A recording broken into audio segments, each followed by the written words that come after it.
पाकिस्तान में आईनी तरामीम अक्सर कौमी जरूरत के नाम पर आती हैं और सियासी जरूरत पूरी करके रुखसत हो जाती हैं। 27वीं आईनी तरमीम के बाद विफाकी आईनी अदालत के कयाम पर तनकीदी हलकों का मौक़िफ़ भी कुछ ऐसा ही है। हुकूमत इसे अदालती इस्लाहात का अजीम शाहकार कह रही है, ऑपोजिशन इसे अदलिया की आज़ादी के गले पर छुरी करार दे रही है, मगर असल हकीकत इन दोनों बयानियों के दरमियान कहीं भटक रही है। ये बहस उस वक्त और मुज़ायका खेज हो जाती है जब इंसाफ के ऐवानों में फैसलों की तौकीर का जनाजा निकल रहा हो और हम अदालती ढांचे की ईंट पर प्लास्टर करने में मसरूफ हों। मुफक्कर शख्सियात कहती हैं कि जिस मुल्क में अदालत उज़्मा के अहकामात मजीद सवालात बन जाएं, वहां नई अदालत का क़याम ऐसा ही है जैसे बीमार को दवा की बजाय नया नुस्खा थमा दिया जाए। सवाल ये नहीं कि अदालतें कितनी हों, सवाल ये भी नहीं कि जजेस कौन हो और कितने हो, सवाल ये है कि फैसलों की औकात क्या है। पाकिस्तान में अदालती फैसलों का हाल ये है कि अपीलों पर अपीलें लगी रहती हैं, फैसले होते हैं, अमल नहीं होता। फिर भी कहा जाता है कि अदालती निजाम की बेहतरी के लिए नई अदालतें बेहद जरूरी थी। क्या वाकई?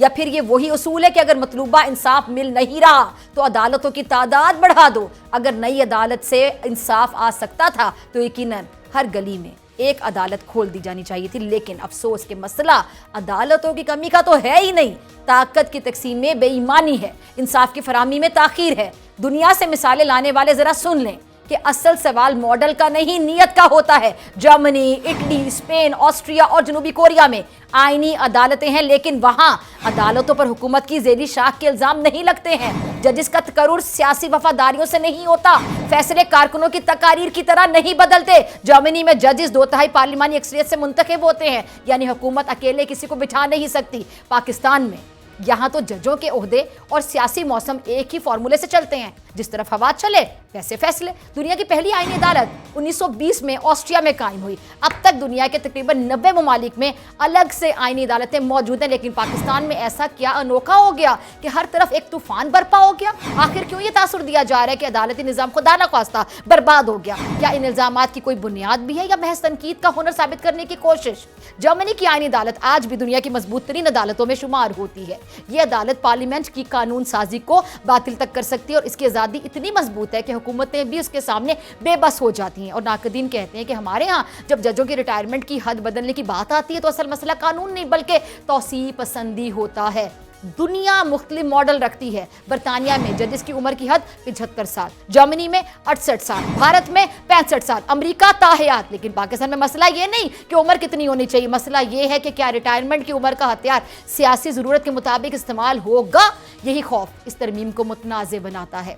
विफाकी आईनी अदालत के क़याम पर एतराज़ आखिर क्यों है? सुप्रीम कोर्ट की ताकत कमज़ोर करने का तासुर आखिर क्यों है? इसकी वजह शायद यह है कि पाकिस्तान में ताकत का मरकज़ हमेशा एक जगह नहीं रहा। इसीलिए हर नई तरमीम के पीछे पुराना खेल नजर आता है कि ताकत वहां मुंतकिल करो जहां कंट्रोल ज्यादा मुमकिन हो। दूसरा सवाल जजिस की तकर्रुरी में सियासी असरअंदाजी का है। जर्मनी में आईनी अदालत के जजिस हुकूमत बराह रास्त किसी को नहीं चुनती, बल्कि 2/3 अक्सरियत से मंजूरी लाजमी होती है और यह शर्त हुकूमत वक्त को मुकम्मल इख्तियार देने की बजाय इत्तफाक राय का माहौल पैदा करती है, क्योंकि जब जजिस का इंतखाब सियासी पसंद के ताबे हो तो अदालतें फैसला नहीं करती, फैसले अदालतों से करवाए जाते हैं।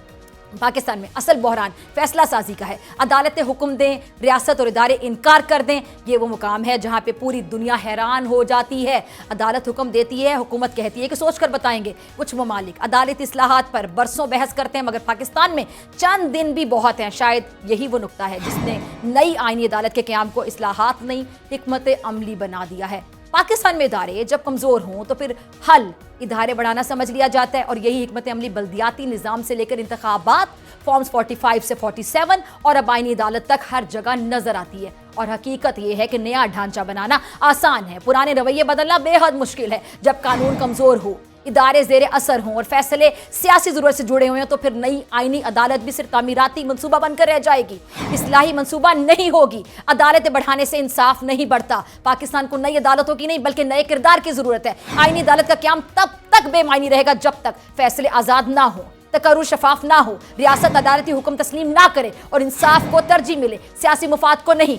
इस वक्त नई आईनी अदालत एक नई नवेली इमारत की हैसियत रखती है और आने वाला वक्त ही बताएगा कि ये सियासी बारिश में अपना रंग बरकरार रखती है या फिर पुराने धब्बे वापस उभर आते हैं। अदलिया वो इदारा है जिसका तसव्वुर ताकत के तवाजुन पर कायम है। अगर तवाजुन बिगड़ जाए तो इंसाफ भी मुतज़लज़िल हो जाता है। अदालती फैसलों पर अमल दरामद ना होना असल बहरान। ना 26वीं तरमीम कुछ बदल सकी, ना 27वीं बदलेगी अगर फैसलों पर अमल नहीं होता। अदालतों को सियासी जरूरत के मुताबिक इस्तेमाल किया जाए, ऑपोजिशन के हुकूक पामाल हो, हुक्मनामे कागज तक महदूद रहें तो नई इमारत बनाने से इंसाफ पैदा नहीं होता। असल मसला अदालतों की तादाद नहीं, फैसलों की तौकीर है, फैसलों की इज्जत है। पाकिस्तान के लिए नया अदालती ढांचा बनाना कोई हैरत की बात नहीं, दुनिया भर में आईनी अदालतें मौजूद है, लेकिन असल सवाल फिर वही कि क्या हम इंसाफ देना चाहते हैं या इंसाफ के रास्ते बदल देना चाहते हैं।